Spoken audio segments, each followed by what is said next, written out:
started like a movie. A chance meeting in a crowd. We laughed, we called it fate. I am your host, Ross the Ghoul, and our guest today is Nipun, if you want to introduce yourself. Oh yeah, I'm Nipun guy. Dabble in a bunch of creative stuff, essentially. But yeah, we've been making some music today. And Yeah, I mean, we just got out of a 3 and a bit hour session. yeah, it was great. It was pretty good. We made a song, made a track. It was very Hosier-esque, Yes. which is cool. I mean, the kind of method behind the madness there was just to see what we could create within a time limit. Mhm. And although it's very restrictive because we have to do everything. So what do we've got bass, we've got guitar, we got background sort of orchestral violins and your vocals, multiple layers of your vocals, which ended up sounding really good. I mean, how did you find kind of like our session? Was there anything that you kind of wish changed? Was there anything like in terms of like the process flow you thought could have been better? I think what I liked the most was that it was a very blank canvas. Mhm. I think that as artists, sometimes you get, when you write a song, you grab a guitar, write a song, or you just grab a piano, try to write a song, especially like if you're a singer-songwriter. Mhm. You have a certain type of music that you write, a certain type of song that you write that you, in your head, feels like, you know, it's going to sound this way. Yep. I think that 3 hours sort of, it was almost like a game, right? It's 100%. almost like you're trying to achieve something, but trying to see if you can cohesively put music. You can make music that's cohesive music, and you start from scratch. Obviously, it's not just instrumentals; it's things. It's a story through the lyrics, right? Something that is quite interesting. A lot of people can relate to, while being somewhat too popular. That theme of storytelling in terms of the emotional stance in that story, I suppose. But yeah, I thought it was really good. Like I said, the blank canvas was fantastic. And it's almost like a reset, right? Because on one hand, when you're going into a session, you usually have some sort of idea about how it's going to go, what you want it to sound like, right? I know other times where we've done studio sessions, we've kind of gone in sort of prepared with what we want to record, whether that be lyrically or musically. I know we've come in with chords, we've come in with like background vocal ideas, we've come in with like, okay, this is what I want the drums to sound like. But today was more of a, we've got nothing. Let's see what we can figure out in 3 hours and see where this takes us. And having that sort of like open-endedness to the creativity kind of just lets you create for the sake of creating, like purposeless creation, right? Which I think is really important to do, especially like learning your craft. When you're constantly doing things with intention, as important as that is and as cool as that is, and honestly, it saves you time when you do things with intention. Yeah, I think the other thing, right, like exactly the intention, ultimately being able to commit. Because you know you have to commit, because you can spend hours and hours and hours trying to perfect something that's just not quite right. Yeah. But you'd think, just get it right, get it right, and next time turns out you spend about 7 hours trying to get it right.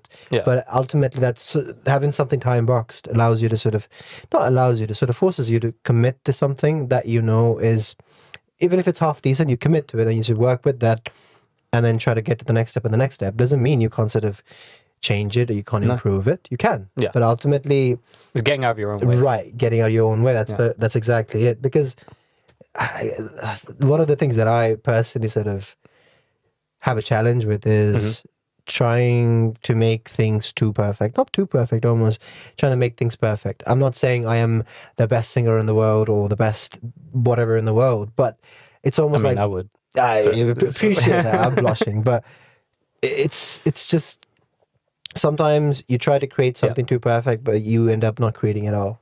No, 100%. Like perfectionism is the death of success. It's like the last single I released was like 3 years ago, and that's because this entire time I've just been constantly caught up in this loop of, oh no, I need to be this good, I need to be this good, and eventually I realized I was just getting in my own way. I lost 3 years of my life not releasing anything, not making anything that I was proud of, because I was never getting to the finish line. I was never getting to the point where I could actually complete a project or complete a song because I was getting caught up in the minutiae of details. Right. I was getting caught up on how the guitar tone should sound way too early on, right? Now, these are all sort of like mixing things. These are all things that can happen later on in like the production manufacturing line or whatever you want to call it, right?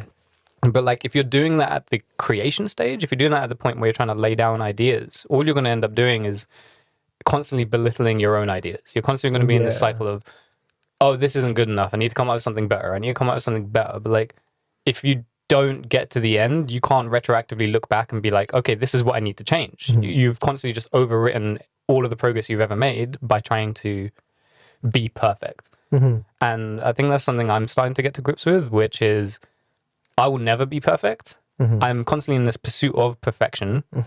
What I think is perfect to me now is going to be miles behind what I think is going to be perfect to me in a year's time. Because hopefully by that point, I'll be a better musician. I'll be a better artist. I'll be better at managing all of these sort of like little details and figuring out how like I want my creative vision to look or like how I want my art to come out. But I don't know what that is yet. Like that's always a ever receding point in the future. Like perfectionism is never attainable. So as important it is to chase that, if you kind of like shoot yourself in the foot by not ever getting anything out the door, like the only person you're kind of screwing over is yourself, because you're never seeing the fruits of your labor at that point. You're only ever seeing this grind that you're putting in, and it's never getting anywhere because you won't let it get anywhere. Yeah. If you understand what I'm saying. I know. I know exactly what you mean. Because I think that's why what we did today was quite refreshing. It's a good exercise. It's a very good exercise. But the thing is, if you think about it, people who make Grammy-winning albums or whatever it is, right? Fantastic soundtracks. I don't know, some people just go to a studio with the intention of making music. But do they have a sort of preconceived idea of what they want to make exactly? Maybe not. Sometimes, you have rap artists who just go into a studio, just hear a beat. They don't make the beat. No. You know what I mean? They go into a studio like, I like that one. Let's just work with that. And just feels like they can start thinking words that fit into it, right? Yeah.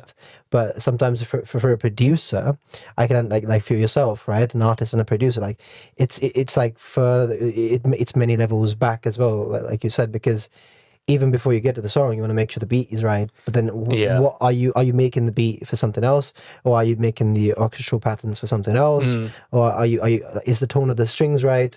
But is the tone of the strings meant to touch something else, or is the tone of the strings on its own perfect?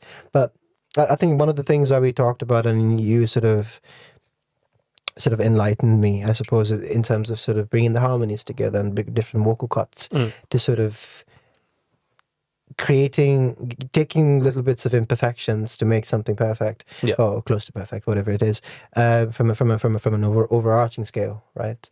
I think that's sort of the same principles we need to add to everything else. Yeah. You know what I mean? As in, sometimes the imperfections is where you'll find the gold, right? It's where you'll find that little bit of magic that you didn't expect to happen because your voice did something that you wasn't intending for it to do. Right, yeah. But how many times did that happen today? Yeah. You know what I mean? It was that I was just doing something and you're like, yep, that's the one. Yeah. And I was like, oh, is that? And then I listened to it, I was like, yeah, you're right.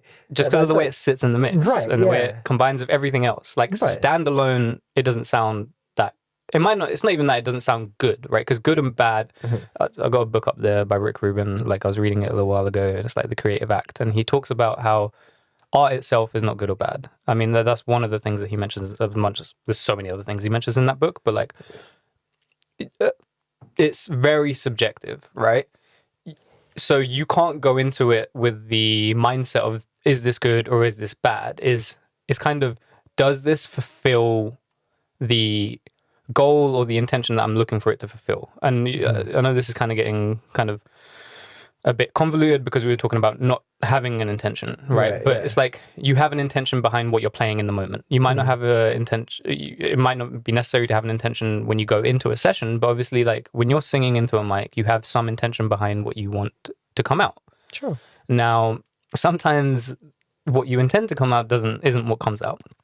And sometimes it's a happy accident that it turns out to be the take that you're going to use. Yeah. But until you get that take, you don't know what's on the horizon. You don't know like what's about to come out of your mouth, and unless you give yourself the room and the freedom to actually express that, like how do you know? Like you can go in, you can hit every single harmony that you want to hit. You can hit the fifth, you can hit the seventh, you can hit the ninth. Like you can match the octave. Like you can do whatever you want to do and hit all of those things, but then it's perfect, right? It's like you mathematically made the music sound good, and that does sound good.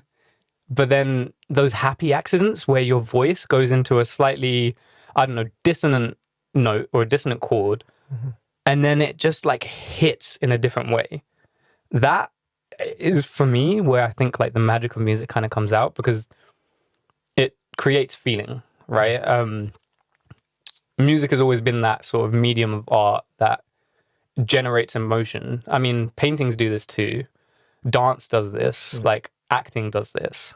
But music was the one kind of thing where it's like it came from like the soul, the heart, wherever. I mean, that's why we have so many love songs, right? It's like it's pouring that emotion that is within into like this thing that people can listen to and then they can relate to. Right. And I don't know if people relate to Perfect. Who relates to Perfect? Like I don't relate to Perfect. I like the guy with the husky voice and the woman's like voice breaking or something like that, and when she hits that note, and then it's just like it just hits different. I see what you mean, though. I see what you mean. You know, like the songs, or like I don't know, some of the. Was it John Lewis? No, not John Lewis. I keep saying John Lewis. Lewis Capaldi. Lewis Capaldi, yeah. Capaldi. I thought some of his breakout songs were quite gut-wrenchingly emotional. 100%. And that was that's his selling point. Like he is such a talent at being able to like express emotion in his voice. Right. And that is despite his voice basically being plastered all over the top 40 charts. Like every time I hear his songs, despite having heard them 101,000 times, it's like I still feel it. Because his voice invokes that sort of like emotion. Yeah.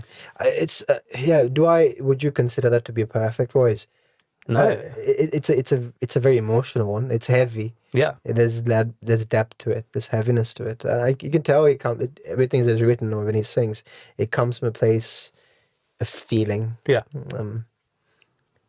I think that's generally, emotions are very important to like sort of, like you said, every creative person, specifically like songwriters too, right? 100%. And again, I'm sure in the industry you have like so many people that are specified gurus or like, you know, consultants when it comes to songwriting. Not particularly because they're able to feel things right off the bat, but because, you know, they just know how things go. They just know what the words, how the words are supposed to sit, what words are got to be repeated and all that jazz. And from a songwriting lens. But some of the best music that I feel like, or some of the best songs, lyrics that I've written, I feel like comes from a very emotional place. And I've written songs that are not necessarily the most emotional, but when you compare how I sing them both, to me, feels like the ones that I've written from a very emotional place just sounds more real. Yeah. It goes back. Well, you're more in touch. Like, sorry, you're more in touch with it when you're singing it, and then that comes across in the actual vocal recording. It does. I don't know. I don't quite know how to describe what it is that I don't think anyone can.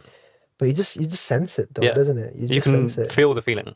It's like how Adele's like breakout albums, like they were all based off how hurt she was, right? Yeah, but that's why they're so good. Exactly, right? Like, and her voice is incredible, but it's not like okay. To be fair, that when we talk about imperfect voices, I feel like that she's like quite. It's hard to say she's imperfect. She's perfect, but there's like, okay, this is where like the language is probably messed up, right? Because I feel like perfection. There's vocal perfection in terms of hitting every note, right? But then there's like, vocal perfection for me would be like theater. Sure.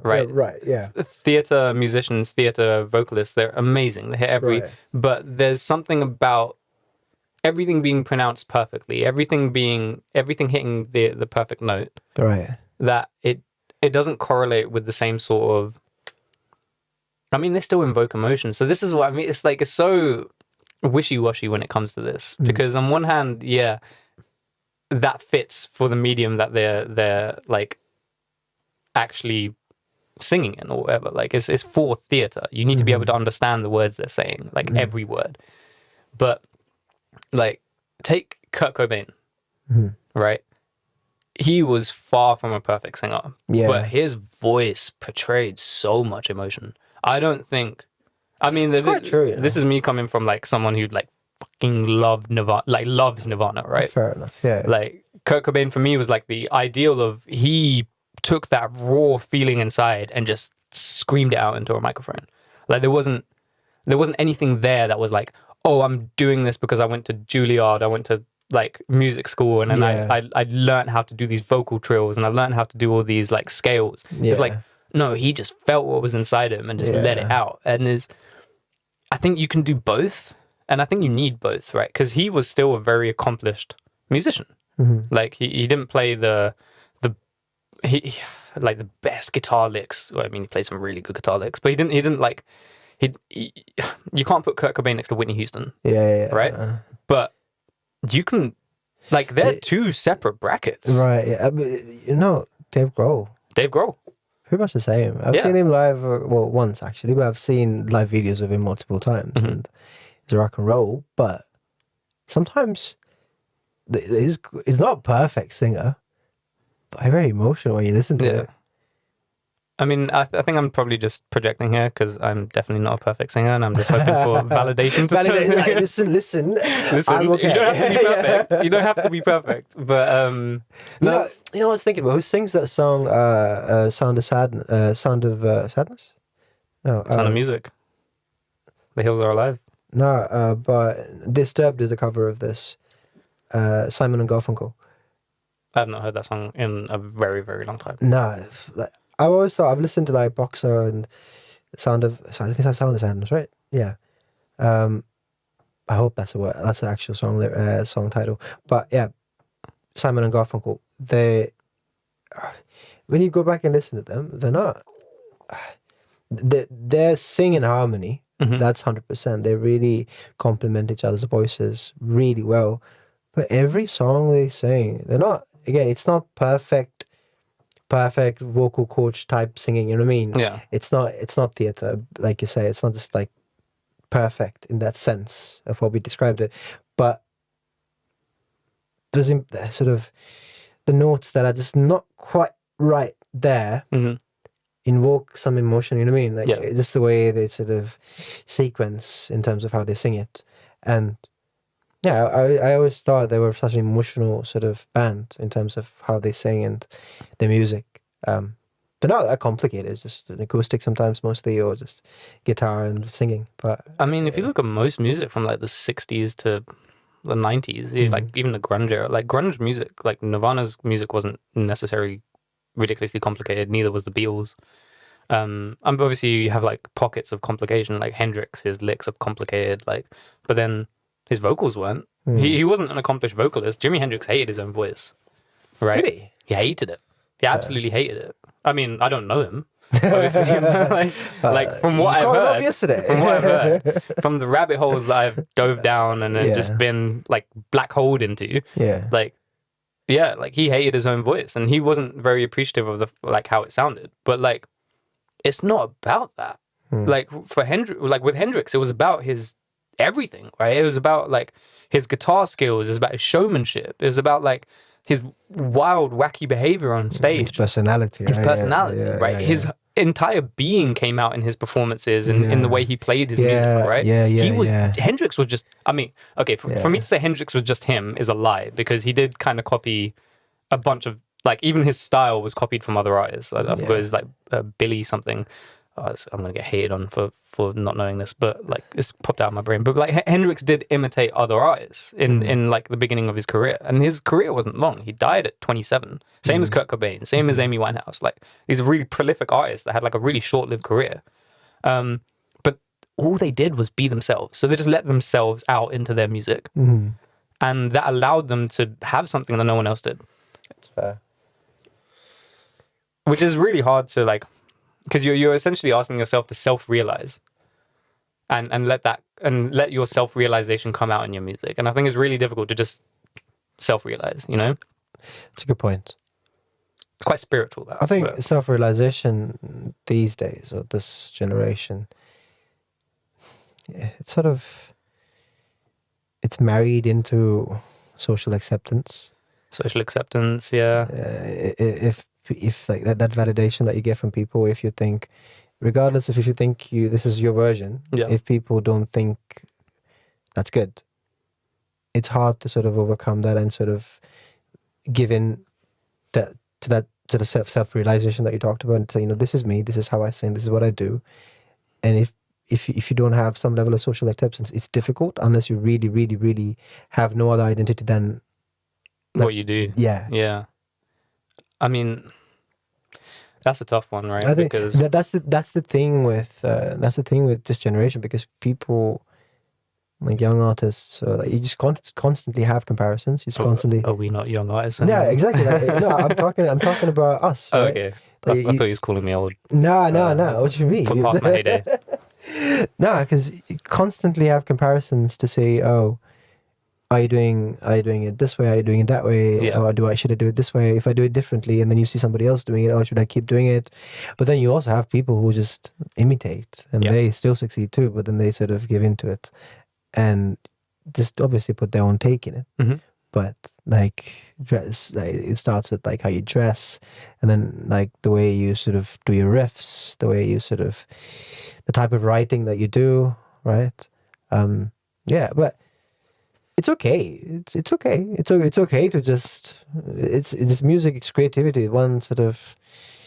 One generation inspires the other. No one artist inspires the other. Like naturally, I'm sure you're inspired by so many other artists. I'm sure Jimi Hendrix was inspired by somebody. It doesn't make him a criminal for wanting to sort of dress a certain way or sort of present himself in a certain pattern. And that's where it starts, right? Because until you have your own ideas, you try and amalgamate others. Right. Right. Yeah. And then once you've amalgamated other people's ideas enough, and hopefully you've kind of progressed in your musical journey, you figure out kind of what your sound is. But I think that's like a constant reassessment, right? So you're constantly in that discovery of what is my sound. Yeah. But again, it's like that pursuit of perfection, right? You're constantly chasing this this ideal of, this is what my sound should sound like. This is what my sound should sound like. And you don't know what it sounds like until you get there. Like the sound of my music now is completely different to what it was 3 years ago. And I'm sure in 3 years' time, it'll be completely different again. A lot of the time, it's very dependent on what I've been listening to. Fair. Like if I'm listening to a lot of, I don't know, drum and bass EDM, I'm going to feel like I want to put in like a heavy wop bass and everything. But it's a good point. I've noticed this with songwriting as well. Sleeping at Last. yes, I love Sleeping at Last. Well, okay, the few songs I know, I love Sleeping at Last. Yeah. Fantastic. I used to be a fan of the Twilight soundtrack. They've got a couple of songs on that. That band or person. Yeah. Beautiful artist, right? Some of the best songs I've ever heard. For example, Saturn is a song that makes you feel like, I don't know, it's very existential. Sort of start thinking about what your purpose is in life and existing. Yeah. You have songs like sort of Neptune that sort of, again, very deep and metaphorical. And for example, like when I had like you have weeks, right? When you have phases, you just go on one type of artist for a while. Yep. And you sit there, you just grab your guitar, you try to write some music, and you sort of think in the same pattern as the music that you've heard or the lyrics that you've heard, for me at least, right? From a songwriting perspective. And then, that's Sleeping at Last, for example, right? And then you go on to somebody else like JP Sachs. Again, beautiful songwriting, but it's less metaphorical, but using things that happen in real life and day-to-day things, and then collectively putting them in a way that sounds beautiful melodically, but also lyrically. And then you sit down and write a song after listening to JP Sachs for like a week, and that song's gonna sound completely different from the week where you listen to Sleeping at Last and you wrote that song. Just the styles are different, and that's what art does to you, right? Yeah, it does. I wonder if it's the same for like people who paint. I've wondered this too, because painters seem like completely. they seem completely different to musicians, Yeah. right? The one comparison I can make with musicians and comedians are very similar. Like, they're kind of like two sides of the same coin. Because if you think about, it's different now. The landscape's kind of changed, right? But if you go back 20 years, like the way musicians came up was on the like open mic gig circuit, right? Yeah. So like, if you're a band, a local band, you try and conquer your town first, and so you'd go to all the pubs and the open mics in your area, and then you'd hit them all up, and then eventually someone would come across and say, hey, do you want to play this show at this gig, at this venue? And then that's how you'd slowly kind of build your reputation, build your artistry. Yeah. Comedians are very similar because they basically do the same thing, right? They're constantly going, like, the way you hone your craft as a comedian is essentially like you go and do open mics, you do sets, like you consistently just trial and error your material over and over and over again until you figure out like a joke pattern that works, or like a setup that works, right? Yeah. And it's a similar thing with musicians. Like you would trial and error this open mic circuit until you figured out, okay, these are the songs that work. These are the songs that people like. Like these are the ones that are actually worth continuing and figuring out how to like record and turn into an actual like like song, right? Like actually like a recorded song. And I think even now it's kind of similar. Like if you look at like the comparison slightly changed because I know like Instagram influencers and all this, but you have a lot of like comedians online now, and they post short form content or long form content or whatever they're doing, but they're consistently posting to trial and error. Okay, this is the material that works. Yeah. Like these are the skits, these are the bits that work. Like this is what makes people laugh. This gets more likes. This gets more comments. Or this is what people relate to, right? And then like music's kind of similar. I mean, I think it feels like people appreciate music less. Like the value of music is less than it used to be.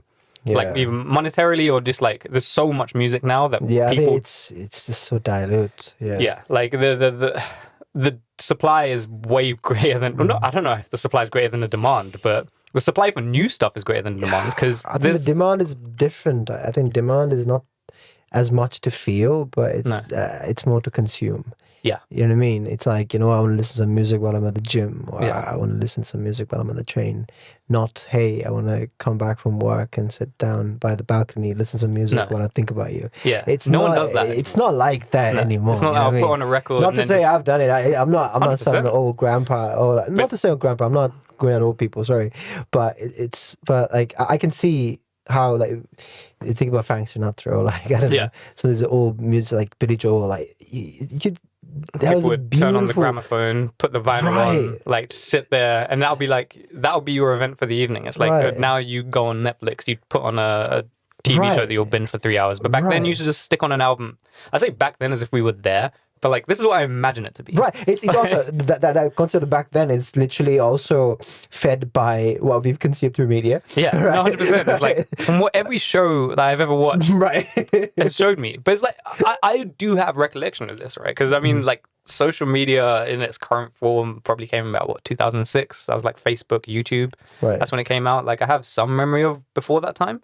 Like I was a child. But I was listening to. I would put a CD into my freaking desktop PC, wait for that thing to load up, load up Windows Media Player, and then just sit there listening to Bon Jovi for an hour and a half, right? Yes. Like, I mean, oh God, there's so much over this, but like my first hip hop album that I ever listened to, or that I actually liked, was a Will Smith hip hop album. It's called Lost and Found. It came out in like 2002, right? And that was my first introduction to like rap and hip hop. Really, obviously I knew about like Run DMC, Wu-Tang, but in terms of like music that came out at the time while I was growing up, it was Will Smith, Eminem, 50 Cent, like Outkast. Yeah. But then at that point, Outkast had already gone past their sort of like hip hop era. They'd gone into their like Hey Ya, Roses era, right? Yeah. And then after that, obviously Outkast kind of split. But like. So that's what I grew up on. But I was listening to music. Like I would sit there and actively just be like, okay, I'm going to learn all these lyrics. And either I'd go online or I'd just figure it out, write it down, and I'd just make 100 mistakes because I don't know what they're saying. Yeah. And half the language I didn't know at the time, but just because they were swearing and, mind your profanity and that. But sure.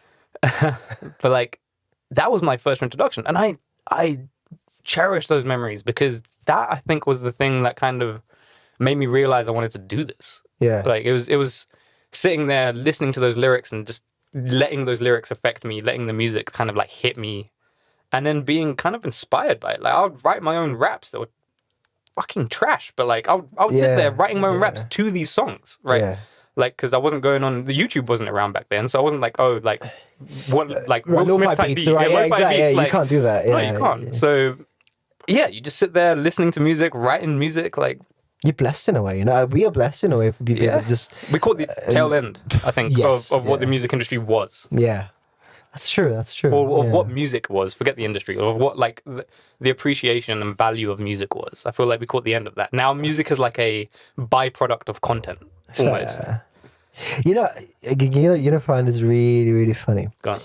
Some of the earliest memories of like Western music, right? For me was. I mean, I guess that's something we should get into as well. But like in terms of like your kind of inspirations, because they must be really varied, having grown up in Sri Lanka. Yeah. Well, yeah, I was gonna say, so one of the earliest memories that I have of music that I listen to, I mean, maybe there's some others down there, but like things that I can think of off the shelf is, so we had I think like GTA Vice City, maybe, right? Yeah. Remember? Yeah. And like on a cracked, PS2. it was on PC. I had like a cracked version. Cracked PC version. Yeah, my brother, my brother had that installed. Yeah. And I don't think we had, like, the sound wasn't working, right? So what we do, I hope I'm getting this right, but what we do is like have this audio playing in the background. It's almost like the radio, right? So my memory of music is so attached to GTA. It's so weird. But I hear it. It's so weird. It's like, I remember like a Dido, right? Yeah. I hear that song, like Stan, I hear that song all the time. Like, it's like whenever I hear it, like, oh, twinkle on my window, like, it just takes me back. Yeah. And it was one of the first earliest rap songs that I genuinely probably listened to, and like obviously 50 Cent. And it was only when I, from a hip hop perspective, it was only when I came to the UK that I maybe started getting into a bit more sort of like rap that's not necessarily mainstream. Okay. Which is quite interesting. But so who would you say in terms of like hip hop artists were your founding members, I guess, or of like your introduction into hip hop? I think Eminem is a big deal. Yeah. Right. Eminem was a massive I mean, he deal. was height of his power at the time when we were growing up. I thought that was absolutely fantastic, but I don't think I appreciated some of the old stuff. I think it was like Marshall Mathers LP 1, 2, 3. I think that's when I got into it, like really listened to Eminem. But then after, later on, you start appreciating a bit more. You start listening to it again, then you start listening to the older stuff, and I actually appreciate it. But yeah, and I would say Eminem, obviously. I don't know. I really got into J. Cole at one point. 100%. And I really like Pusha T. Pusha T, yeah. Pusha T is very unorthodox. Yeah. Right? The beat selection is quite unique. Yeah, they're like jazz oriented, so they're like weird, potentially weird time signatures, or like these weird chord shapes and patterns, and like it's like, and it's all super sampled, and it's like really, it's got bounce to it. Like it's got a lot of bounce to it, and he likes to play in the pockets a lot, right? Speaking of which, like spin of pockets and everything, John Bellion. Yeah, John Bellion. Well, he's huge right now. He's huge all the time, but he's huge especially right now. He's produced some really in the latest Jonas Brothers album. He helped produce that. That's, if you listen to that, if you know John Bellion, and then you listen to, like, if you don't know the Jonas Brothers, and you listen to that album, you're like, oof, I can see that sound here. Yeah, it sounds just like that. But it's the fingerprint, right? It's right there. So you got a bunch of people, and I think it's such a cool thing to have, because like Timbaland. Yeah, you know when Timbaland's produced a beat, right? The bounce you have from a Timbaland beat, just the way the kicks hit, the way like he's got these weird like percussion samples and everything, like snare kick sort of connection. It's like the way he just creates like, these weird grooves and these bounces, and it's the same thing for Pharrell. Like you know about that like 4-beat start to everyone. The hi-hats, man. Yeah, like Pharrell is like dun, dun, dun, dun, like that. Every Pharrell produced beat, well, nearly every Pharrell produced beat starts like that, and it's like he's got this like fingerprint, and they've got this sort of like texture to them that like who produced it. And even J. Cole, like I don't know, have you listened to Hurt Feelings by Mac Miller? I probably have. So it's on his Swimming album, and that song was produced by J. Cole. Oh yeah.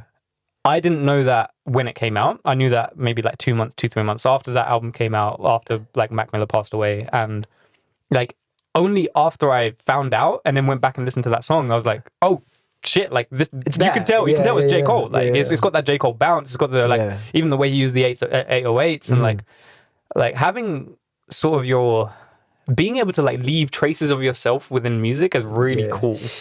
Because it's like Kate Renata. Like Kate Renata's got this bounce where it's like it's him. Yeah, I went to see Kate Renata. What was that? He's sick, right? All Points East. Yeah. Was it? That's the festival. Mm-hmm. Yeah. My wife, she's a big fan. Yeah. And it was so good. It was beautiful. Such a beautiful music, and obviously it's all instrumentals, right? But the music was extraordinary. I had a great time. I think it was back on my playlist. I added a bunch of songs. I really like Kate Renata. Similarly, on the same festival, who I discovered was Thames. As in T-E-M-S. Okay, Thames, not as in if we meant like you discovered the River Thames. Or nah, not Thames. Thames, okay. No, Thames, all right. She's cancelling for that. I don't know. Thames. She's like I don't know what genre you call that, but she's good. Yeah.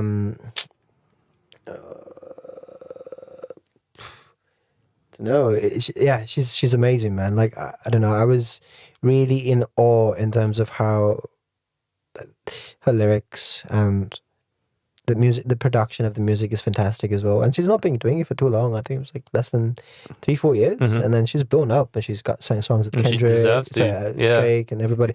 Yeah, dude, her music is phenomenal. Like it's so beautiful to listen to, and there's like the quality that we talked about in terms of having pain in what you're saying, or having not necessarily pain, but having emotion. What you're saying, but more often than not, pain comes through really well. Yeah. But it's all there. You listen to her live, and she's a phenomenal live performer as well, and you can hear it. You know what I mean? I'm just generally drawn to people who just can portray emotions through song, and sometimes fun songs are great. I mean, but it's hard to feel it. It's a good time. Yeah. Do you feel like a happy emotion? I don't know. It's hard to. You can feel a good time. You know what I mean? It is substantially easier to feel sad through music than it is to feel. I mean, happiness comes as well, but I feel like happiness comes from the beat more so than the songwriting. Yeah. Like, and then sadness comes from the songwriting, right? It's like I can hear a happy beat, right? I mean, if you take "Happy" by Pharrell, it's like, because I'm happy. But the thing that like it's jovious. Is it really an emotion? Maybe it is actually. I mean, it is an emotion, but I feel like the lyrics aren't what's making me feel upbeat and jovial. It's the beat that's making me feel upbeat and jovial. I don't know. I'd probably have to listen to it and then dissect it and be like, it's an interesting thing to think about. How am I feeling? Next time you sort of listen to music, you're like, what am I feeling? What's actually getting through to me? Yeah. You know what I mean? Asking yourself that question. What emotion does this invoke? Yeah, talking about beats, beats make you very motivational, right? Like motivated, sorry. Like you go to the gym, you put on, I don't know, something. Power by Kanye West. Black Skinhead. Black Skinhead. Like that will get you going. That will definitely get me going. Okay, I take it back because Kanye is a perfect example. His lyrics will get you feel like the shit listening to Kanye. That's true. That is true. Yeah. Like when I'm not feeling myself, when I'm not feeling like I've got anything to give, I'll stick on some Kanye and just be like, fuck yeah, like. I mean, I don't always say that, but like, you just feel like you're ready to go. Like, it's a great gym music. You know what it is? What's that song? Dun, dun. The two keys. Runaway. Runaway, right? Yeah, Sorry, I should have known that. Well, he's done amazing things with two keys. Like, the music makes me emotional. Like, I think it's a contrast to what we just discussed before. The music makes it emotional. Yeah. Words, not so much. No.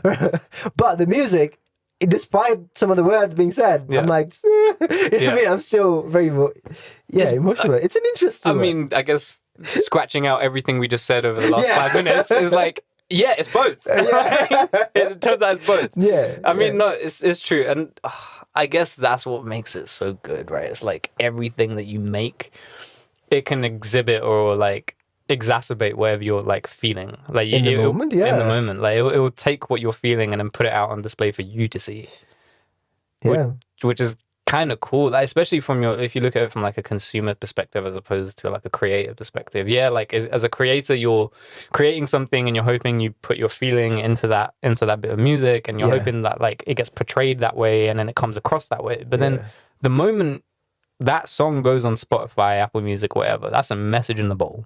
Like that's thrown out to sea, and you have no clue how it's going to be interpreted by the consumer, right? They might love it, they might hate it, it might make them feel happy, it might make them feel sad. You have no clue how it's going to relate to that person. And that's what's so kind of beautiful about it. And that's why I think like you don't have to explain music, right? You just have to be honest about it, and not be honest to yourself about what you make. And once it's out, it's not yours anymore, bro. Exactly. Like, and people can take it however they want. Yeah. And like we talked about, some of the best music and one of the most important and blessed things about music is being able to make other people feel things, right? Yeah. Being able to sort of peel layers of memory, being able to sort of give them hope, being able to sort of give them a sense of accomplishment, or a sort of a sense of duty, or I don't know, a sense of love, a sense of everything, right? Music can do that. And that's just like... You sound like a snake oil salesman for music. It's like, anything you need, it can do for you. Yeah. But cure your illness. Yeah, that's the thing. Ultimately, it's just, as long as you make music and you're honest about, you know what, I'm going to make this because I like it this way. I don't know, and you send it out, you ship it out to the world, and hope for the best. Yeah. I don't know. I mean, listen, I'm not a massively successful artist, or not massive. I'm not like an artist at the moment, right? I make music because I like to. Yeah. And I want to. Maybe one day I will really want to do it more, and more becomes all, you know? Maybe. Maybe it's not just music. Maybe it's some other form of sort of creative avenue that I sort of go through. But ultimately, that's what I would want to do with my life. Yeah.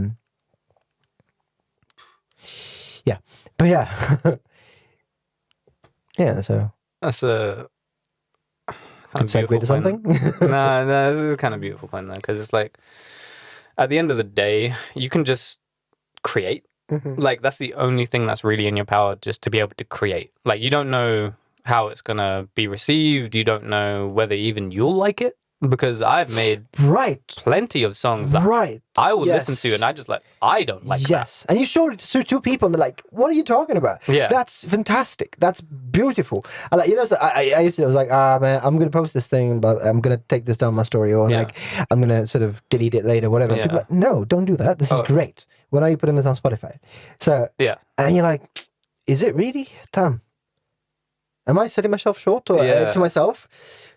No, but I don't know. Like, what is the answer to that? Because I'm not gonna lie. Like, I started posting videos on YouTube when I was like 13 years old. Yeah, right. Just like a cappella, me singing, no music in the background. Yeah, out of key. Yeah, like, that's passion right there. It was so bad. It was so bad. I remember, what do you call it? Like, I did a cover of. I used to be really into The Script, right? Back when they were like, first album, The Script, unbelievable, Man You Can't Be Moved, Break Even, like all of that, like, like We Cry, great album, that one. Yeah, after that, they still released good music. They were just, for me, it wasn't the same, right? They didn't have that raw element to it. It felt very pop. It felt manufactured. It felt, I mean, after that, it kind of just sounded very similar, but they still made good music, right? They were still amazing, still are amazing artists. But like, I did this cover of I think it was Break Even, it might have been Man You Can't Be Moved, but I think it was Break Even, right? Posted it up online, and I had a girlfriend at the time, and I sent it to her, and I was like, listen to this, right? Yeah. I was like, this is the first thing I ever posted online ever, right? She messaged back saying, basically, this is trash. Take it down. Nah. Yeah. And I was like, oh, shit. And then I think after that, like, that was like a confidence hit, right?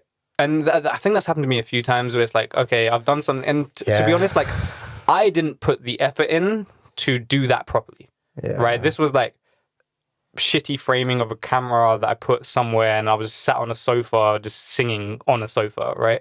And like, I didn't put any real rehearsal into it. I didn't like plan it out. I didn't try and like whatever. And obviously, because I'm doing this a cappella, there's no sort of key to follow. So it's all trash. I mean, she's probably right. It was trash, but I let that get to me. right? And then after that, I basically just quit. And okay. but the thing is, like, I kind of wish I didn't, right? I kind of wish I just left it up there, got the hate online I probably would have got for it being completely trash, Right. took it on the chin and just kept going. But you're 13 years old. But I'm 13 years old, Yeah, right? So what are you gonna do? what am I going to tell little Raj back then to It's always just easy to man be. up? Like, It's always easy to think in the consciousness of right now and wish you had done things differently back in the day, but you wouldn't be able to comprehend a quarter of things that you're doing right now back in the day. So it's a struggle. I know. I go with that too. I was like, I wish I did this differently and give myself.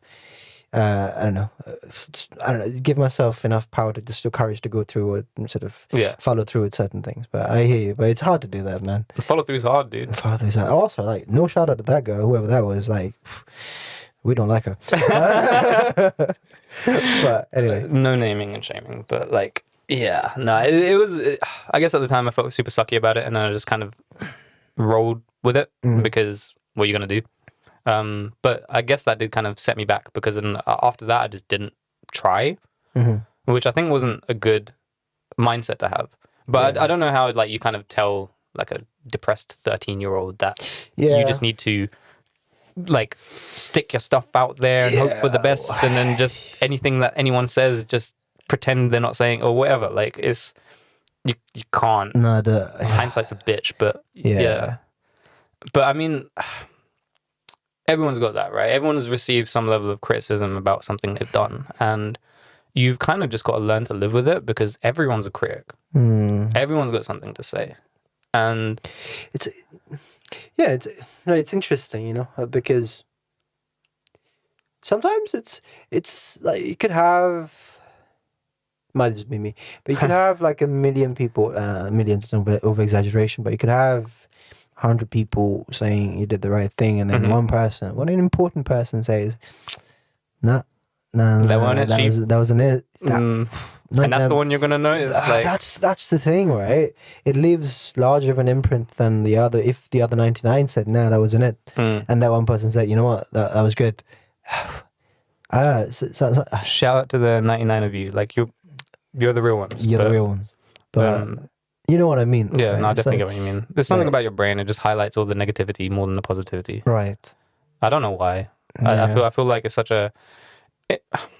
There must be some sort of like inherent thing within your DNA about why that's a good thing, and it being a survival mechanism or whatever, maybe. right? Like that's probably what it comes down to, and then us just taking that distance further in modern day society, and it just affecting you and your mental health, like whatever. Yeah. But you have to like appreciate the 99, right? Yeah. You got to appreciate the 99 because they're the ones that are like looking out, like you're posting stuff, like they're watching it, like they're fucking awesome. Like without the people that show you like a little bit of validation or appreciation along the way, it's like you're kind of just screaming into the void, and that's really hard to do for an extended period of time. Yeah, like even having some sort of positive feedback, like take it, like be appreciative of it. Like I know I am, because it helps, man. Because without that, you're kind of just dead in the water, hoping that maybe someone will notice this, or you're just gonna force your way through. But it's that's the thing with music, right? Ultimately, you want to make sure that someone felt like you induce some sort of emotion and thought into somebody else. That's the thing with art, right? Why do you make a movie? Because you're not making a movie for yourself. No. I'm sure someone's going to say that at some pompous person, but like ultimately you're making music, you're making a movie is because you want an audience to really absorb it, be engulfed in a story, right? Whatever the type of story it is. Similarly with music, you make a song not because I want to make a song, because I want to make a song. A song's value is in how someone consumes it, and is sort of how they feel when listening to it, right? And why is food good? I'm sure religious people will have something to say about it, but ultimately, why do you have restaurants? It's because some people cook food differently, and it's because there's a taste to it, and chefs take pride in how they cook and what they sort of present to customers, because they want to make sure the customer feels like, you know what, I've tasted really great food or tastes the best thing that I've ever had in my entire life, whatever, right? The idea is you want to make sure the person feels something. And Yeah. that's the thing with music.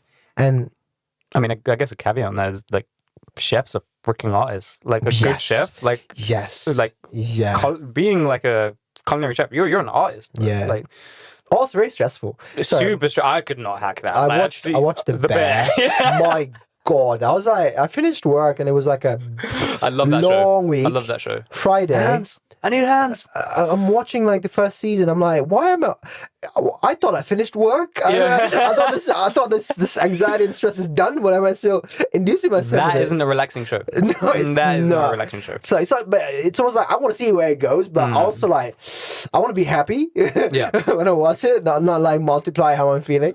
So yeah. But I can't lie. Every time I watched that show, I went back into the kitchen and just chef something up real nice. Yeah. And it might not even be like anything super fancy. I just made some really good ramen. Like, Being in the kitchen and making some fantastic food, and one of my pleasure. favorite things I to love do. it. You know what? Open a bottle of wine. So I do this. I do this with my wife sometimes as well. But yeah, open a bottle of wine, and you just know it's a quiet evening, or it's all I'm doing for the rest of the evening is cooking, having some food, watching a nice show, whatever it is, right? Or movie, or whatever it is, reading a book, writing some art, writing a song, whatever. But that process of you open the bowl and then you just know, okay, I'm going to do this, I'm going to do this, and then you just follow a recipe, or just create your own stump, you create your own sort of recipe, and then you follow that on and just create this beautiful dish and you're there like, wow. And then you eat it, you're like, oh, I made that. And that tastes great. Yeah. You know what I mean? I don't know. There's something so It's the same thing as zen about music, that. dude. Like it's like I mean, that's why I like cooking. It's like there's a few things in life that kind of get me into flow state. Yeah. Like if I'm just alone, even today, like I was in flow state, but specifically when I'm alone in the studio, I just lock in, right? And the same thing when I'm in the kitchen. Like, I like cooking with people, but I have an extreme appreciation for cooking alone. It feels like a meditative experience, right? I won't do it with music. Sometimes I'll do it with music, but like I like the silence because you're just there involved in what you're doing. You're focusing on what you're doing. It's a step-by-step process. Yeah. There's a completion, there's an end, right? And it's really cathartic to actually have that because you make something and you get to enjoy it at the end. Yeah. All right. It's slightly different to music because when I've finished a song, it's a good point. Yeah, I hate that shit for like 2 weeks until I've forgotten about it. I go back and listen to it again. I'm like, oh, that's pretty good. But for those 2 weeks, I'm like, that's trash, it's like what we did today. We made the music 3 hours, whatever. We made it great, and then took a big fucking break. Yeah. Right. You came back and then you listen to it and you're like, you know what? Actually, that's great. Yeah. Because you're just there, you listen to the same thing over again. You could have sort of... You become numb to it. Yeah. You just need a bit of fresh air. So you come back with a bit of fresh perspective and then appreciate it better. Yeah. Now, having a break to be able to appreciate music that you've made, I think is really, really important because otherwise you just get lost in the process and you kind of just... I feel like it applies to everything, Maybe like just an application, take a deep breath. If you're doing something, I don't know, doing whatever you're doing. It's always good to sort of refresh your perspective and just take a deep breath. Go grab a cup of water, make a cup of coffee. You know what I mean? Go take a breath, touch grass. Touch grass, and breathe some fresh air, whatever it is. And, big ask in London, but we try. Drive about 4 hours to the north, and then you find some fresh air somewhere in the corner. Somewhere. But yeah. I mean, I guess we've talked about all the tangents that we can, but one thing I did want to kind of touch upon is sort of you as an artist, right? So, I mean, we did talk about, I guess, your inspirations, but having grown up in a world of music that is completely different. Because, like, for example, like Indian classical, and I'm assuming also like Sri Lankan classical music is based on a completely different set of notes, I'd say, than like Western music. Yeah. And how do you find, obviously having grown up with that being, was it a predominant part of your inspiration growing up? Was because if you don't know, like Nipun's a very accomplished tabla player as well as a guitarist, and he's very, very good at what he does. Appreciate it. Thank you. anytime. But having started your musical journey elsewhere, and then being indoctrinated into like this sort of like Western ideal, do you find that there's a way for you to like either blend that, or do you feel like you have to differentiate between your inspirations there and how that kind of impacts like the kind of songs that you create? Because I know a lot of the songs that you create don't necessarily have that like sort of like Carnatic influence, Right. Yeah. but that must still impact the way you kind of like assess the situation, how you actually create, right? Music that I grew up listening to in Sri Lanka. I listen to a lot of English music. Yeah. Like Western music generally, and I listen to a lot of Sinhala music. Sinhala, just to refresh, is one of the languages, or the predominant language spoken in Sri Lanka. Sri Lankan speak Sinhala, Tamil, and English, but Sinhalese is one of them. You have a lot of Sinhala songs, right? Some of them are quite jovial.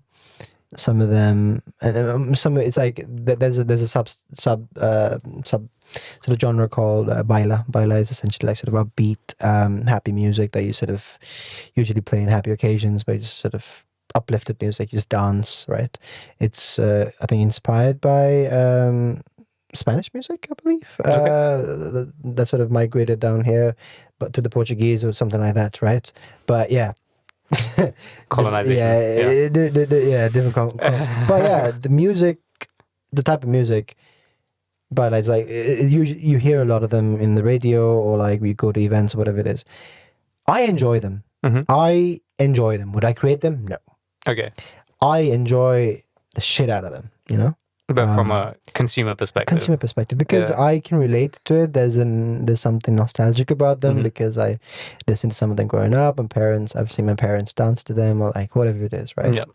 Or my family and my friends, and something about like other like Sri Lanka or Sinhala music that is not necessarily like baila, which is the upbeat stuff. There's something beautiful about how they are written. Yes. The words, right? I'm sure this stands true to like Hindi music as well. I am a massive fan of Hindi music. Yeah. Right. I'll get into why I like Hindi music specifically. Okay. But yeah, just park it for a second. But she's like singing the music. Some of them, it's just so beautifully written. Yeah. I wouldn't want to create the same sort of melodies. Not even the melodies, like same sort of mix of instruments and whatever it is. I wouldn't necessarily do that, but how they're so beautifully written, and some of them and the melodies are just breathtaking. So you just it's like, you know how we talked about like Billy Joel or like Frank Sinatra. There's examples of like how back in the day you may have just sit down, put your record player and just sit and listen to music and just really take it in and enjoy it. Similarly, you have music like that in Sri Lanka, and then it only changed to a new generation, I would say, like a decade and a half ago. But up until then, it was still the same type of music that is a lot of metaphors, a lot of sort of emotion, and the emotions they're said in such a sort of sweet way,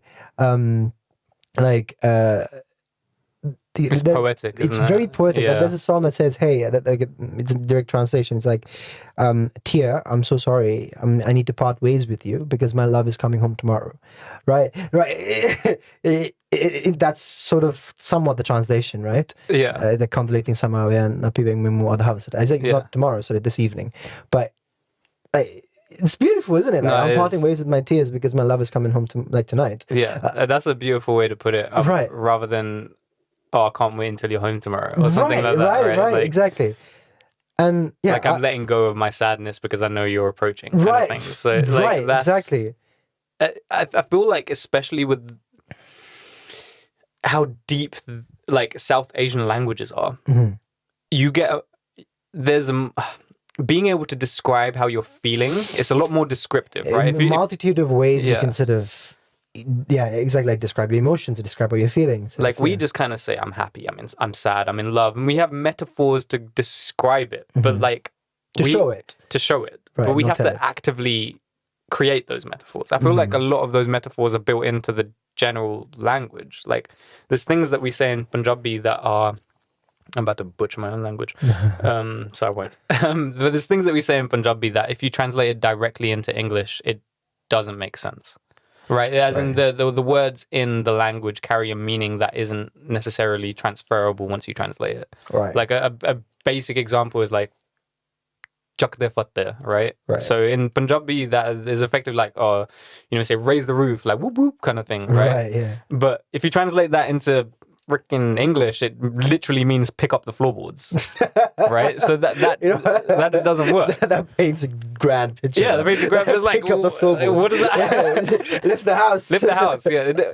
So, I mean, that's a very crude example, but I feel like there's a lot of that, especially in South Asian languages, where there's a lot of meaning behind the words that if you understand the dialect, if you understand the language, you can feel that meaning, or you can get that meaning from it, right? Yeah. And one thing they're really good at doing is expressing that meaning through like the way they sing. Yeah, Right? Yeah. If you, I don't know if you've listened to anything by like Nusrat Fateh Ali Khan or Rahat Fateh Ali Khan, but they sing in Urdu, so I don't even understand it. No. Right? But they're I may have, but you probably they're like such prolific like singers. I don't know what exact type. It might be ghazals or something like that, right? But yeah, I've listened to a lot of ghazals, or maybe I have, maybe. But their music, bro, it's I think Rahat is like the nephew of Nusrat, and they come from a long line of vocalists from like South Asia, like India, Pakistan, that area, right?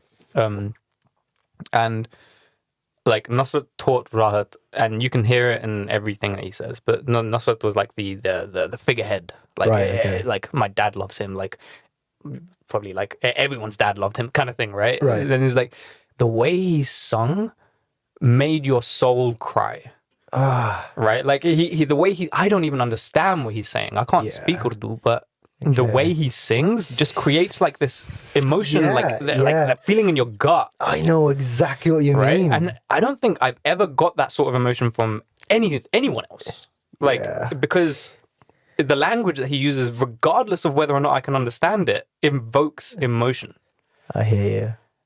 And I don't know, I would love to be able to bring that across to like the music I make in some way. I don't know how I would do it because I don't have that voice. I don't have that like range, or even like the I probably don't even have the ability to get there because like it takes years and years of training to be able to do it. Practice, and a completely separate like set of like keys and like notes that the we don't nuances use. of how you waver your vocal tone and like sort of vocal chords, right? Yeah, it's like I could probably mimic it, but yeah. like I wouldn't ever be able to create that on my own.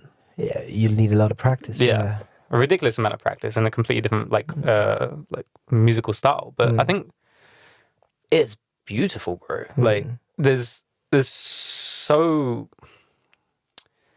much that can be said from just like the short phrases that he uses. Like you just feel so much from it. And, it ties into one of the things I said, you know, let's park it for a second about the sort of Hindi music, right? Yeah. I think Hindi music, there's something about how it makes me feel. I know we've talked about how songs can make you feel like certain emotions, right? Yeah. And there is a sense of like there's certain emotions that Hindi music makes me feel that I don't think can be replicated by anything else. And it's not because I understand the words, right? I don't necessarily understand Hindi.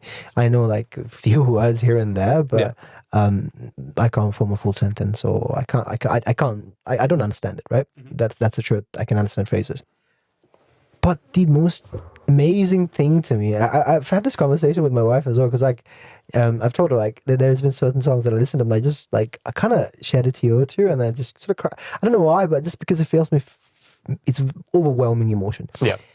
And I had the conversation with my wife. We talked about it, and the real reason for that, I think, is I can almost intuitively fill the blank. Yeah.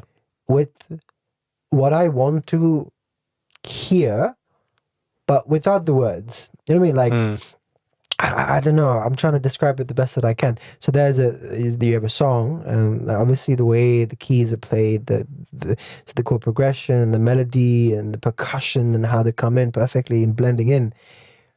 But the words, I don't quite understand it. But because I don't understand it, but I know it's emotional. I know a song is trying to portray something emotional. It's very, very, very clear. Yeah. by how the person is You singing. don't know what it is, but I know there's you- depth to it, yeah. right? I can almost intuitively, like subconsciously feel that blank, and I can still feel it. Yeah. I may not get the exact meaning, but I still feel it quite profoundly. Yeah. And I always think that it is such a really, really interesting thing. My eldest brother, Sajid, is like, I think he'd also feel the same way, because there are certain songs that him and I sort of relate to him, like, you know what, that's such an emotional song. But he can speak. I think he can speak a little bit more Hindi because we watched a bunch of Bollywood movies as a kid. But he'd be able to sort of, like, you know what, he'd also feel the same way. Like, damn, that's a very, very emotional song. Like, we can feel it. We can really feel sort of, I don't know, moved by it. But yeah, don't know the words. But it's I don't know the yeah, words. But I get exactly what you mean, because the same situation with me. Like, I grew up on like Hindi Bollywood movies and Punjabi movies. Like, my grasp of both languages isn't as good as it should be, and I can't really speak either to a proficient level. So like I can speak to my family, but the moment it comes out to like a different dialect, because it turns out that wherever I speak with my family isn't the same as what everyone else speaks. Like everyone's got their own slightly different version, and there'll be words that I don't know, and I can't put sentences together. Fair. But like, it's regardless, because I'll listen to the music and I'll know what the meaning is. Yeah. Like, and I'll catch words here and there that'll give me some context. But like, you don't need to. I went into a rabbit hole of listening to like Portuguese music like 2-3 months ago. I don't know a word of Portuguese. Oh wow. But like, I could feel it. Yeah.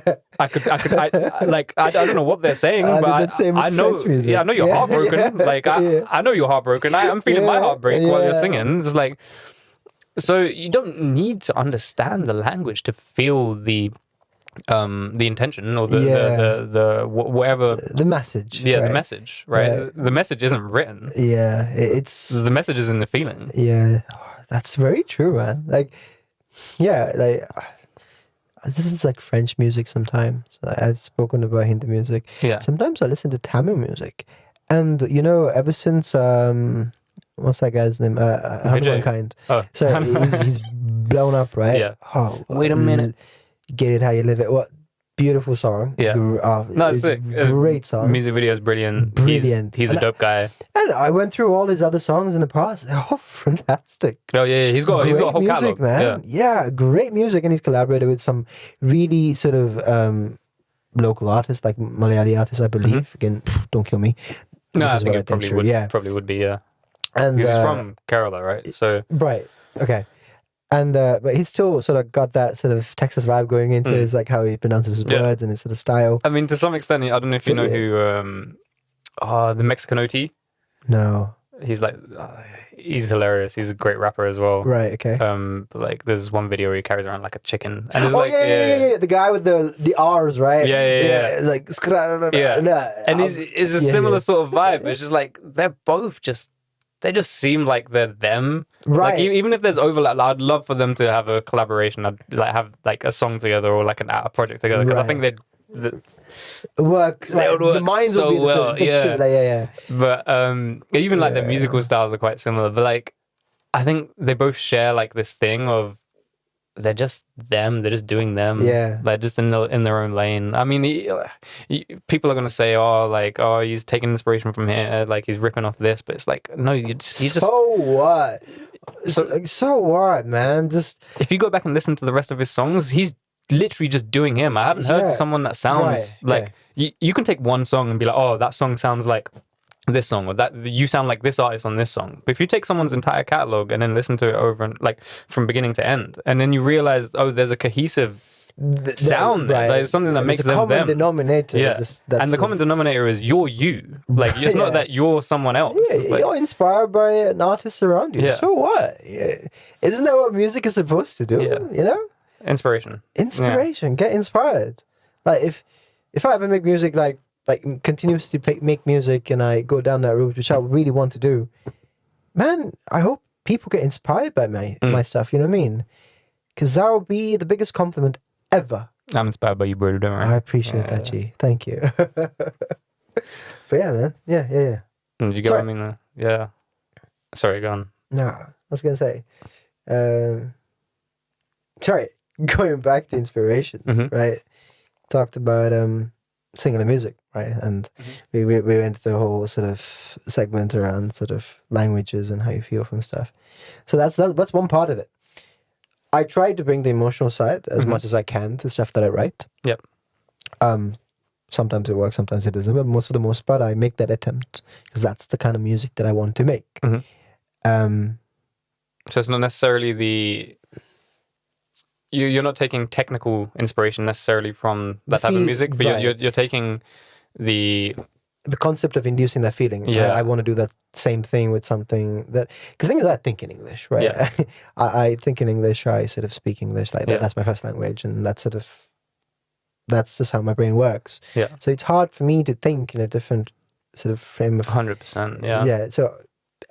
So yeah, but I can still take the feeling and sort of try to apply that here. But yeah, that's what I try to do. Funniest story about how I got into music specifically is, right? Actually, that was going to be my next question. So how did you get into music? So I just made it seem like it was my idea, though. You asked the question, yes. You asked the questions here. Yeah. Right?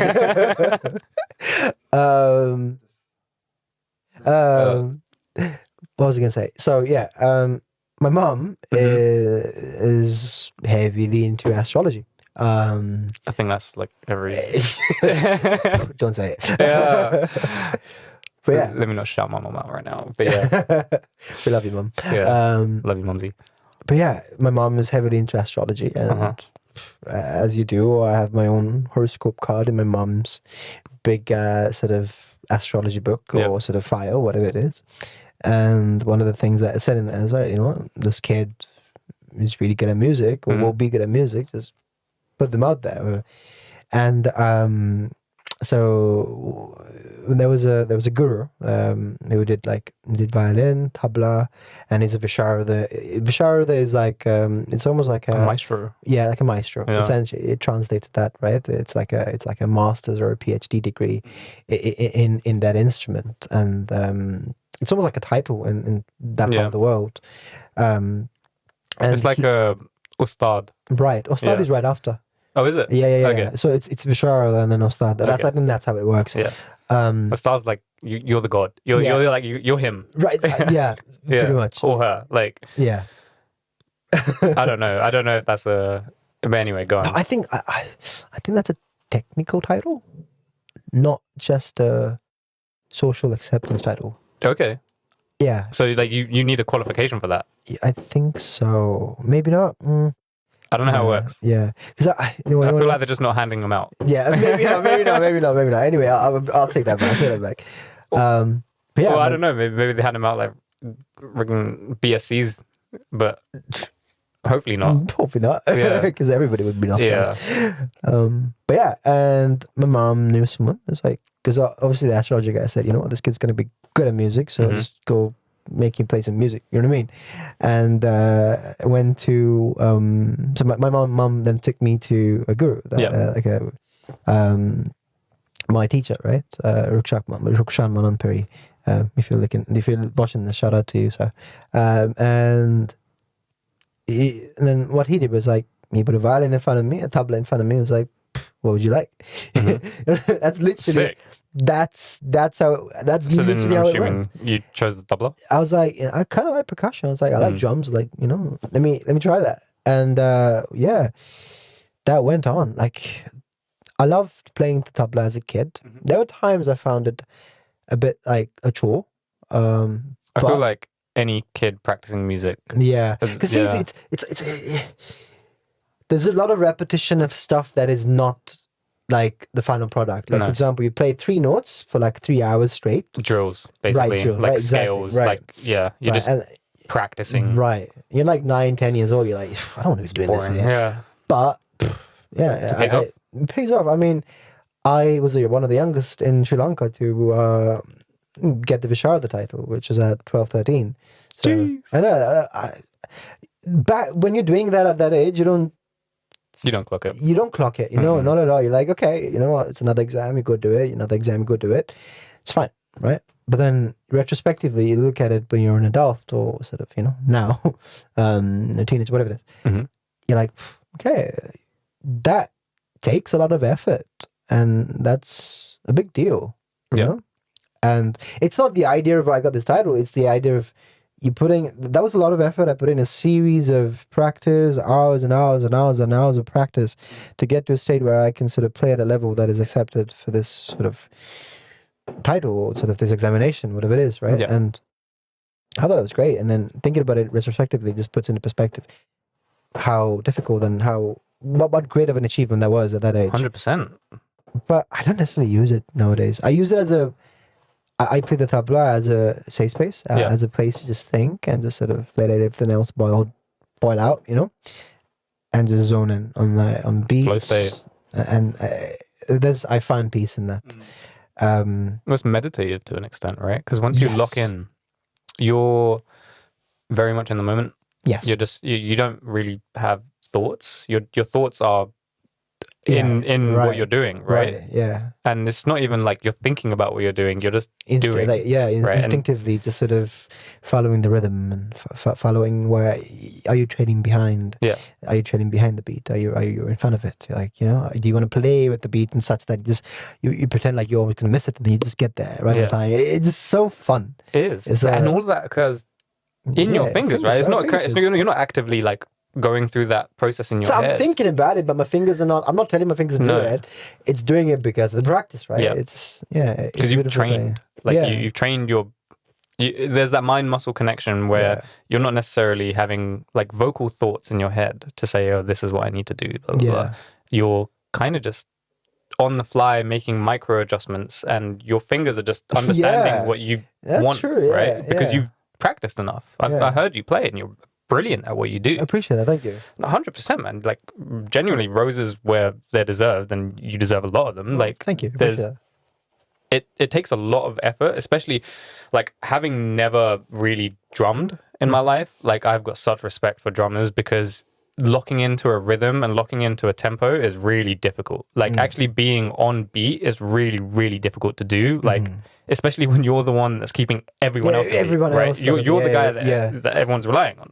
So you shift it up, everybody else shifts it up. Naturally they do, and then you shift it down.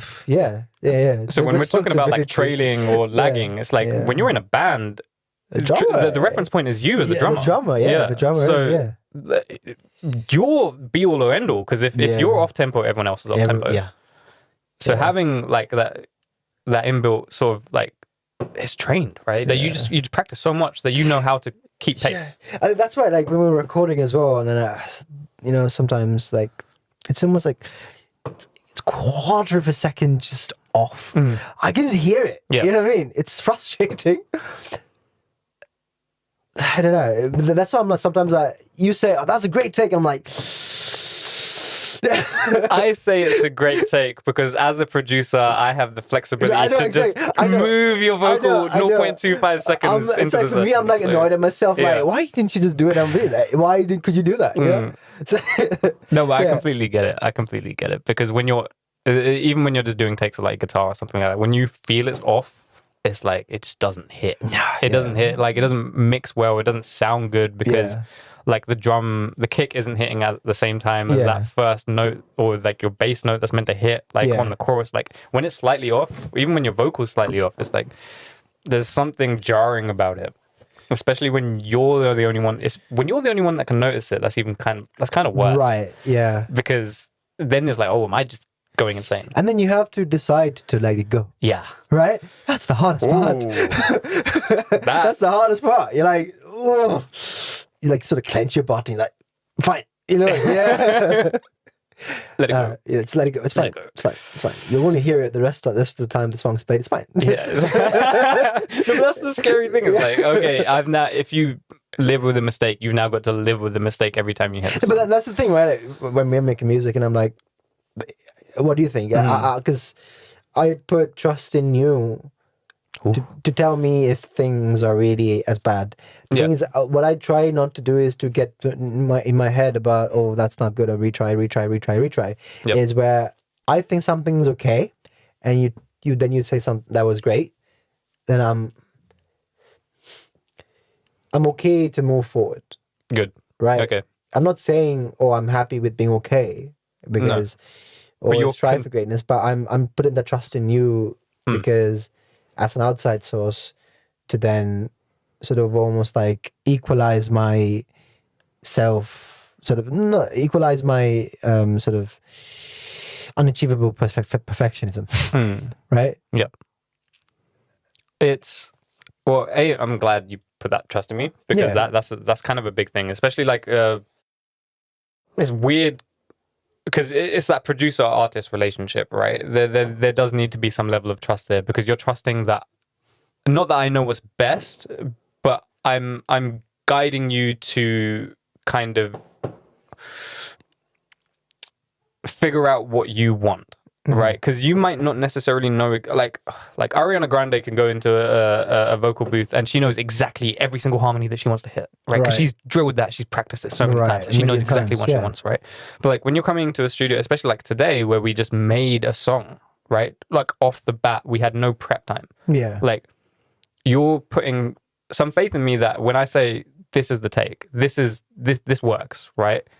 I mean, I was just getting gassed about how you put trust in me, but nah, yeah, effectively it's like you could go along the lines of, I want to redo this take, I want to redo that take, like over and over again. But I think what I've found, having worked with a few like very talented vocalists like yourself, a lot of the time the first take is actually the best one, right? And it's not always the case, but like it's the one where your feeling is most true, because you haven't said that sentence or that phrase or that bar multiple times. Yeah. When you've said it multiple times, it's like your brain kind of disassociates from the meaning of it. Right. And it's just turned into words. It's like, you know, when you read a word over and over again, it loses its meaning. Right. And you're like, is that how you spell it? Is that how it's meant to be pronounced? Yeah. Right? It's like you kind of do a similar thing when you sing. It's like when you sing, like a line over and over again, over time, your brain kind of disassociates from the meaning of it. Yeah. So that initial take is sometimes like the rawness in that take is the one that like exhibits the most emotion. Right. Okay. And you'll notice this is like whenever I like have like rappers like spit into the mic, that first take will be the most energetic. Yeah. It might not be the most controlled. It might have way too many dynamics, and it might be really difficult to mix. Right, but it'll be the one that captures like the essence of like what they're trying to portray, like what they're trying to get across. Whether they're angry, whether they're trying to hit every bar, whether like it's going to be the most punchy. Right. Right. Now we might comp some vocals, punch in like some additional points, but yeah, I've noticed that a lot. Where it's like that first take is the one where kind of the magic is. So I actively try and make sure that no matter who I'm recording, I keep their first take. Fair. Right, because their first take usually has some gold in it, whether it be turning out to be like, I don't know, a background vocal or something like that. First take, shout out Stephen A. Yeah. But yeah, man, I feel like putting, obviously, like having a trust in a producer-artist relationship is really important, right? Because you being able to say, I'm relinquishing control over my work to this other person to say this is good enough, right? Especially when you have that pursuit of perfection mindset, is really difficult. And I know because I'm doing that for myself. So like I'm constantly at war with, I don't like this. I don't like how I sound. Like I never liked how I sounded on. I probably still don't, to be honest, on like recordings. But I've just had to accept it and then trust that the producer side of me will know what to do with it. Right? Yeah. Because that's what that production does, right? You play with what you have, and if what you have is good, it makes the job easier. But then, it's trusting that. Also trusting, again, a good producer can do a lot of things with something bad too. Yeah.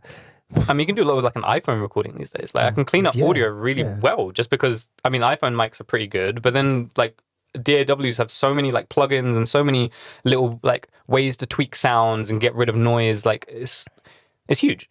Like you can do so much of it, but at the same time,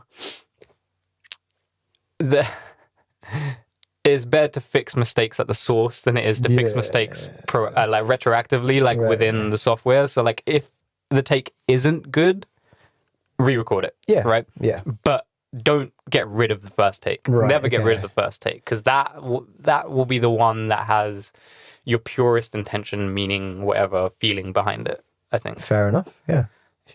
And I think Yeah. like, we've did that a few times. Like, what ends up But to be being fair, you can't. You sort of played it back to me. Like, yeah. You've always said that. Yeah, fair.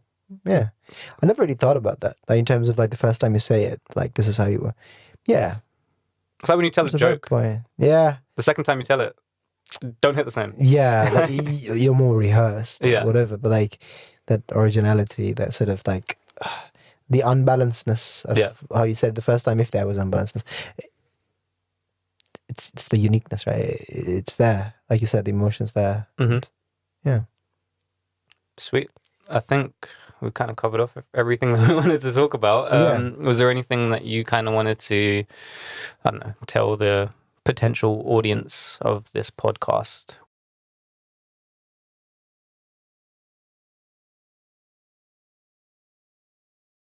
No, it's been incredible. I think, I mean, Raj and I go a little while back, so I mean, he's always been a person that I've always wanted to work with and make music with because, like I said, trusting him as a producer is something that was easy to do.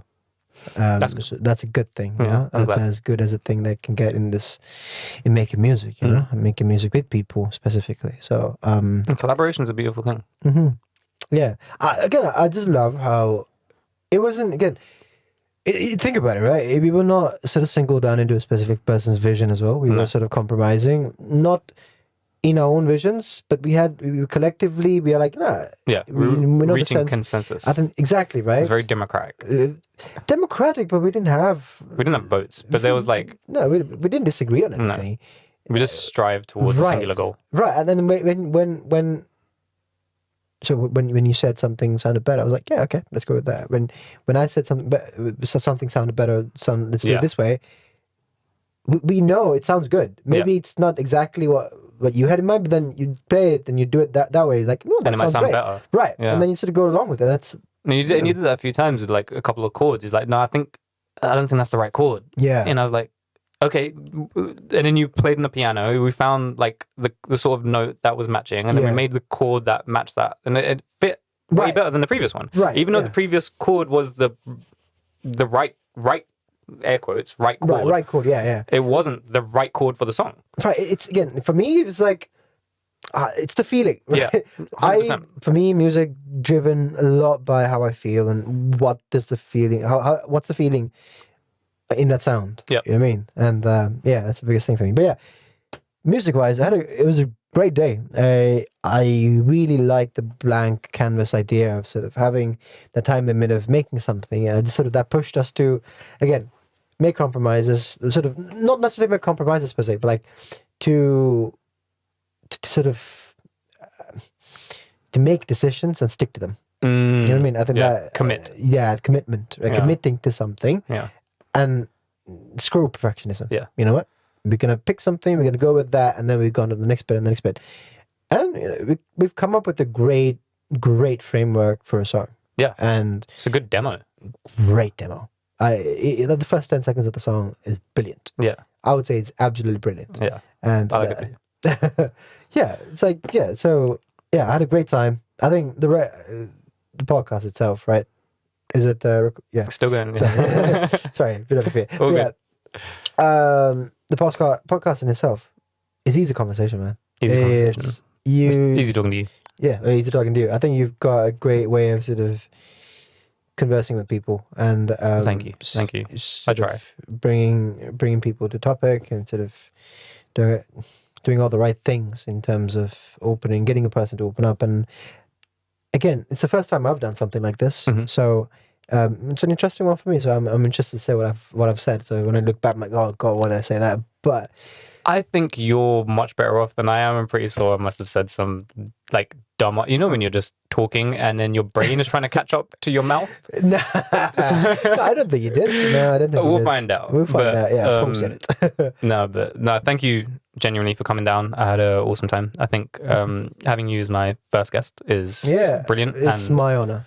No, the honor's mine. The honor's mine. This is before we start this circle jerk again. But yeah, check out Nipun on the socials. We're gonna have obviously some music coming out soon. I've been working in the studio quite a bit over the last couple years, and we've got a lot of stuff kind of like in the pipeline that isn't finished. but now that obviously this studio space is fully up and running, should I take it down Nipun, to Griffin. Yep. I'm trying to figure out plug my your artist socials? name right now. But yeah, so I think I'm going to stick with Nipun. But the Instagram handle is Griffin, GRIFF9N. 9N. So, yeah, Nice. it's a bit edgy. So But edgy. yeah. Go check out some. I've got some reels and stuff going on, but more music, original music to come there. A chance meeting in a crowd. We laughed, we called it fate. All the things we talk about. You had a look of wonder and brushed